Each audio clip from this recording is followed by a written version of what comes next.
طبقه سومه. الان این طبقه سوم هم هست. همه آثار تخریب و اینا معلومه. تازه هنوز الان نرفتیم ما طبقه ای که خود آقای دکتر تهرانچی رو هدف قرار دادن. اینجا الان چی بود؟ اینا خونه بوده؟ بله اینجا هر طبقه 4 تا واحد بوده. بیاین دیگه، بیاین بچه‌ها، بیاین الان اینجا ببین. این خونه یه نفریه که تازه مثلا دانشمند هسته‌ای هم نبوده و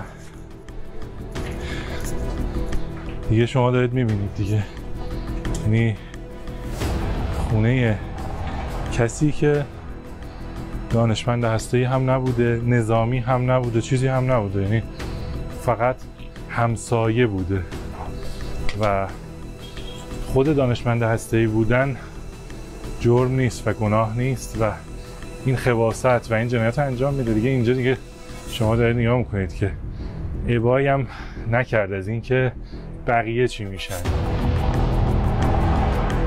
همیشه ادعاش این بود که من جوری میزنم که مثلا نقطه زنی میکنم، خود اون فرد رو میزنم و مثلا حتی به همسرش هم آسیبی نمیرسه. این بار اینجا مجتمعیه که اینجا در اختیار اساتید دانشگاه هست، مجتمع اساتید سرب. 4 تا بلوک داره و اینجا مالکینش اکثریت قریب به اتفاقشون استاد دانشگاه هست، مثل آقای شهید دکتر تهرانچی که استاد دانشگاه بودن. الباقی هم استاد دانشگاه‌های مختلف تهران هم و تهران و شهرهای دیگه بودن و مالک ساختمان بودن و زندگی میکردن اینجا که هیچ ابایی از این که هم یک استاد دانشگاه و خانواده‌اش رو هدف قرار دادن و در کنار این استاد دانشگاه بقیه اهالی ساختمان رو هم هدف قرار دادن.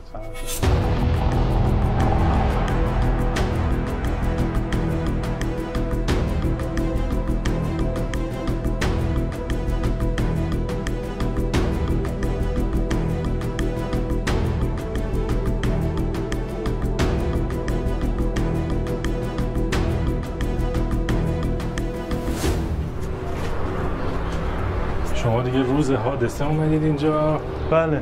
و دیگه نیومدید؟ نه من دیگه نیومدم. اینجا تازه طبقه پنجم.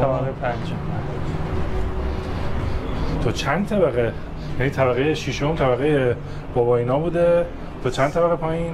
تا طبقه سوم حجم تخریب‌ها خیلی زیاد بود. دیگه بچه‌ها دارید میگیرید داخل و دیگه، یعنی ما دیگه تک تک نمیریم توی واحدها، ولی ببینید دیگه تا 3 طبقه. الان مثلا هر طبقه چند واحد؟ 4 واحد. 4 واحد. طبقه پنجم 4 واحد، طبقه ششم 4 واحد. حجم تخریب خیلی زیاد بود. ضربه خورد و طبقه ششم که دیگه محل اصلیه. اینجاها تو این طبقات دیگه شهید و اینا چند نفر؟ من آمار دقیقی از شهدا ندارم، عدد بین مثلا 10 15 شهید رو شنیدم. 15 تا شهید از همسایه‌ها. از همسایه‌ها. و اینجا که دیگه داریم میریم وارد طبقه اصلی، ببینیم مثلا میتونیم بشیم یا نه.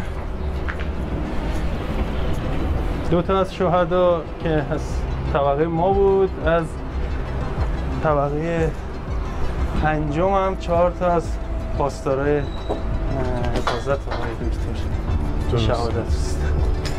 از محافظین آقای دکتر.